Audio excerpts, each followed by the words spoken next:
এখন আমি আপনাদের পাঠ করে শোনাচ্ছি সুকান্ত ভট্টাচার্যের প্রার্থী।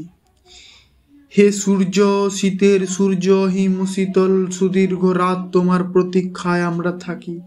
যেমন প্রতীক্ষা করে থাকি কৃষকদের চঞ্চল চোখ ধান কাটার রোমাঞ্চকর দিনগুলোর জন্য। হে সূর্য, তুমি তো জানো আমার গরম কাপড়ের কত অভাব। সারা রাত খড়কুটো জ্বালিয়ে এক টুকরো কাপড় কান ঢেকে কত কষ্টে আমরা শীত আটকাই। সকালের এক টুকরো রোদ্দুর, এক টুকরো সোনার চেয়েও মনে হয় দামি। ঘর ছেড়ে আমরা এদিকে ওদিকে যাই এক টুকরো রোদ্দুরের তৃষ্ণায়। হে সূর্য, তুমি আমাদের স্যাঁতস্যাঁতে ভিজে করে উত্তাপ আর আলো দিও, আর উত্তাপ দিও রাস্তার ধারে এই উলঙ্গ ছেলেটাকে।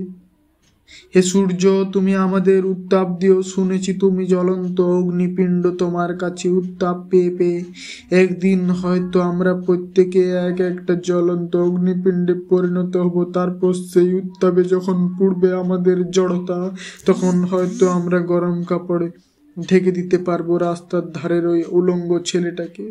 আজ কিন্তু আমরা তোমার অকৃপণ উত্তাপের প্রার্থী।